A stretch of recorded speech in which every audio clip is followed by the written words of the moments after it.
میم طیبہ راجہ نے منصور علی خان کے شو میں کہا ہے کہ عمران خان بھی جنرل باجوہ کے تھرو آئے تھے، تو آپ اس حوالے سے کیا کہیں گے؟ ایک بات بتا دوں، میں نے پہلے بھی کہی تھی، جنرل باجوہ بہت نجی محفلوں میں کہہ چکا کہ میں نے عمران خان کو بنایا تھا۔ مجھے کوئی آپ میں سے اب 6-7 جرنلسٹ کھڑے، مجھے پتا ہے جنرل باجوہ کے بیٹوں کے کیا نام ہے، کسی کو پتا؟ جنرل باجوہ اپنے بیٹوں کو تو نہیں بنا سکا بٹ عمران خان کو بنا گیا۔ ماشاءاللہ، کیا راکٹ سائنس! نہیں، یہ تو طیبہ راجہ نے کہا، ہم نے تو نہیں کہا۔ بچے سلمان صفدر صاحب بھی بتا رہے تھے، میں ایسی زبان میں بولوں گی کہ لوگ سمجھ سکیں۔ آج جو مین اپلیکیشن لگی ہوئی تھی کہ یہ کیس القادر کا، عمران خان کا جو کیس ہے، جو جھوٹا کیس ان کے خلاف فیصلہ ہوا ہے، اس کیس کے خلاف ہائی کورٹ میں جس جج کے پاس سماعت لگی ہے اس پہ آبجیکشن تھی۔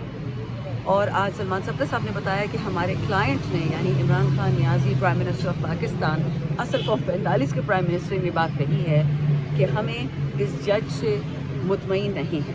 اور وہ وجہ انہوں نے یہ بتائی سب سے پہلے یہ کہ ان جج صاحب کے چھوٹے بھائی اڈیالہ میں خان صاحب کے خلاف ایک کیس لڑ رہے ہیں، GHQ اٹیک کیس کا، تو یہاں پہ کانفلکٹ آف انٹرسٹ آتا ہے۔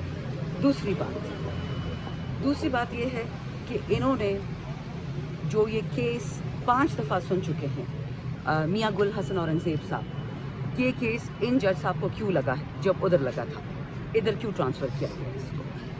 تیسری بات، اس کیس کے اوپر قدغن لگی ہوئی تھی، تو جب وہ قدغن اٹھ گئی تو پھر یہاں کیوں آیا، میاں گل صاحب کو واپس کیوں نہیں ریورٹ ہوا۔ یہ کچھ ٹیکنیکل باتیں ہیں۔ دیکھیں، ہر انسان کو حق ہے پاکستان کے آئین اور قانون کے نیچے کہ آپ پوچھے کہ میرا کیس کون سن رہا ہے۔ اگر آپ کو شک بھی ہو جج کی نیت پہ، بے شک وہ صاف ستھرا جج ہو، لیکن اگر آپ وہ بندہ جو جیل میں بیٹھا ہوا ہے 2 سال سے زیادہ، اور آپ کو شک ہو رہا تو آپ کو بات تو کریں گے۔ تو یہ مین آج کیس کا لب لباب تھا کہ القادر کیس کیوں فٹ بال کی طرح ایک جج سے دوسرے کے پاس جا رہا ہے، خاص کر وہ جج صاحب جو بہت ہی عزت مآب ہوں گے، لیکن ان کو بھائی جب خان کے خلاف ایک کیس کرے تو وہ یہاں پہ کیسے لگ سکتے ہیں۔ اچھا میم، ایک تو شیر افضل مرود کے حوالے سے آپ بتا دیں کہ اب ان کی کیا پوزیشن ہے؟ کچھ لوگ ان کا دفاع کر رہے ہیں، کچھ لوگ ان کے مخالف بیان دے رہے ہیں۔ اس کے علاوہ عمران خان نے علی محمد خان ہیں ان سے بھی ملنے سے انکار کر دیا تھا، اور یہ کہا گیا تھا کہ اگر لمبی تقریریں کرنے سے کوئی لیڈر بنتا تو آپ کبھی کے لیڈر بن جاتے۔ اس کے علاوہ ایک خاتون کی طرف بھی اشارہ ہے جو قومی اسمبلی میں ہے کہ اس سے بھی عمران خان نے ملنے سے انکار کر دیا تھا۔ I have no idea بیٹا کہ خان نے کس سے ملنے سے انکار کیا ہے، کیوں کیا ہے، اور یہ بات خان صاحب کی لگتی نہیں کہ وہ ایسی بات ایک سٹنگ چیف منسٹر کے بارے میں کریں گے کہ جی آپ لمبی باتیں کرنے سے۔ پھر چیف منسٹر خان صاحب نے خود لگایا علی Muhammad Khan. I don't believe that for a second۔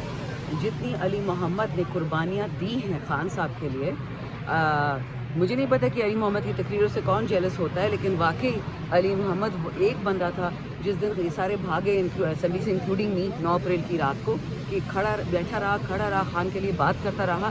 اس نے پیشن گوئی کی تھی کہ انشاءاللہ میرا لیڈر اسی پہ ایک دفعہ دوبارہ بیٹھے گا، اور کسی کی ہمت نہیں تھی، بڑے کابینہ کے لیڈر سارے بھاگ گئے تھے۔ لیکن اگر خان صاحب نے ایسی بات کی ہے تو اس کو ویریفائی کرنا پڑے گا۔ مجھے لگتا نہیں ہے، خان صاحب کا یہ نیچر نہیں ہے، وہ تو مریم نواز اور شہباز اور زرداری کو گالیاں نہیں دیتے، تو اپنے ورکر علی محمد کے بارے میں ایسے کہیں گے، مشکل ہے۔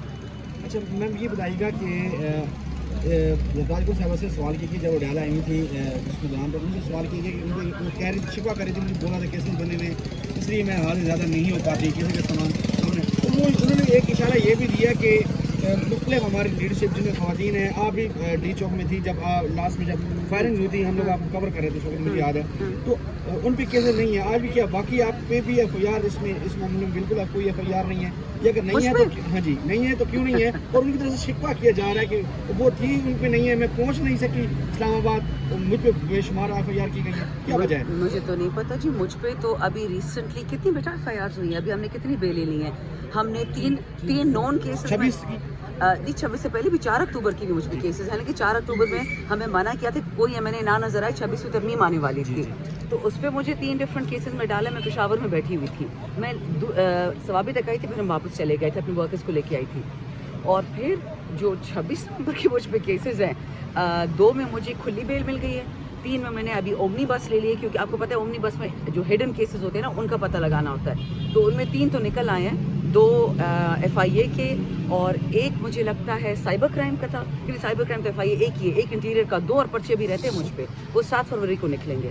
تو یہ کہنا کہ مجھ پہ پرچے نہیں ہیں، مجھ پہ سب سے پہلا پرچہ کٹا تھا جون 2022 میں، اس سے پہلے کسی MNA پہ نہیں تھا، اور جون 2022 سے لے کے آج تک مجھ پہ ہر وقت ان سب میں سے کوئی جیل نہیں گیا سوائے میرے جو کرنٹلی اسمبلی میں ہے.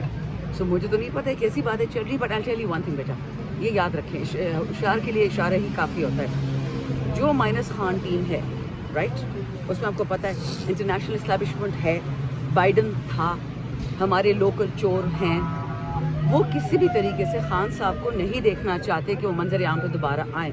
یہاں تک آ گیا ابھی لیٹسٹ ڈیلز میں کہ ایک بندہ پسند کرو اس کو PM تمہاری مرضی کا بنا دیں گے، بٹ تم گھر پہ بیٹھ جاؤ. خان صاحب سیڈ نو، مجھے PM کی سیٹ نہیں چاہیے، بٹ میں ڈیل نہیں کروں گا، میں نے جیل سے نہیں آنا، میرے ہوتے رہے، میں نے اگر 550 دن کاٹ لی تو 600 بھی کاٹ لوں گا، جب تک میرا ورکر جیل سے نہیں نکلے گا میں نہیں آ رہا.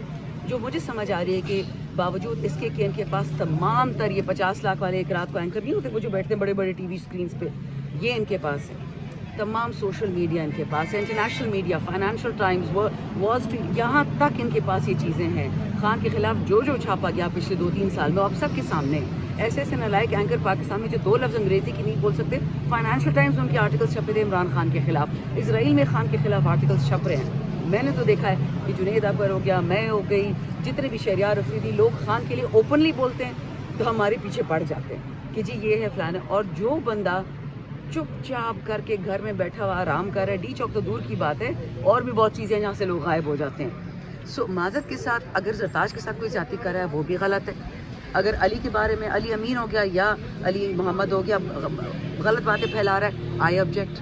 جس نے جو قربانی دی ہے وہ سب کو پتہ ہے، لیکن ہاں یہ بات ضروری ہے کہ قربانیاں بیچنی نہیں. سب کو پتہ ہے کہ منظر عام پہ کون ہوتا ہے. اور جو ہمیں کہتے ہیں کہ جی میری بیٹی، میری بہن، میری مجبوری، میں نے اس لیے پریشر کیا یا میں اس لیے غائب ہو گیا، تو شہریار افریدی کی بیوی اور بیٹیوں سے آپ میں سے کوئی بڑا نہیں ہے. اس کی بے گناہ بیٹیوں نے اور بیویوں نے جتنی زیادتی برداشت کی، جتنا ظلم کیا، قاسم سوری کی بیوی جیل کی بے گناہ. سو پلیز یہ مرثی اب کوئی نہیں سنتا. ان چیزوں میں مت پڑے بیٹے، یہ ڈسٹریکشن ہے فرام دی ریئل گول کہ کس طرح خان صاحب کو خدا نہ خواستہ مائنس کر کے ایک ڈھونگی حکومت آ جائے، وہ ہم ہونے نہیں دیں گے. لیکن کچھ رومرز یہ بھی ہیں آپ کی طرف سے بھی، آپ نے بھی دیکھا ہوگا سوشل میڈیا پہ، ہاں عمران خان کو مائنس کرنے والے پارٹی کے اندر بھی لوگ موجود ہیں. کیا اس کو بھی آپ اتفاق کرتی ہیں باقی ایسی کوئی دیکھیں ٹولہ یا کوئی ایسے عناصر ہیں جو عمران خان مائنس یہ کرنا بات چاہتے تو ہیں خان یا صاحب، رہائی نہیں چاہتے عمران خان کی؟ یہ بات تو خان صاحب نے خود کہی تھی. اگر آپ کو یاد ہے 27 مارچ کو ہمارے اسلام آباد میں پہلا جلسہ تھا اور پھر اس کے بعد 9 اپریل کو حکومت خان صاحب کی گرا دی گئی تھی. خان صاحب نے خود بولا کہ جب تک میر جعفر میر صادق نہ ہو کسی کو پاکستان کو نقصان نہیں پہنچا سکتا. وہ نیچرلی ان چوروں کی بات کر رہے تھے، دونوں بھائی جو ہیں ماشاءاللہ. لنڈن پلان کیا تھا؟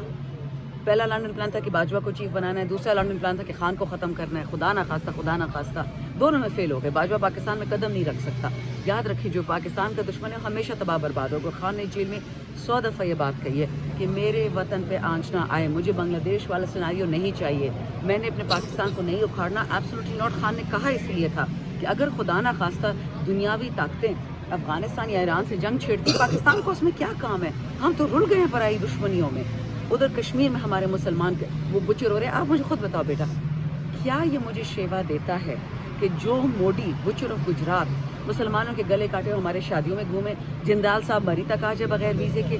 اس وقت یہ چل رہی ہے کہ کسی نہ کسی طریقے سے عمران خان کے لیے جو بولتے ہیں ہمارے ورکر جو جیلوں میں بیٹھے ہوئے ہیں، جو ہمارے MNAs یا MP سینیٹرز جو بھی ہیں، کہیں نہ کہیں کسی نہ کسی طریقے سے لوگوں کو خان سے بدظن کرو، وہ ہوگا نہیں.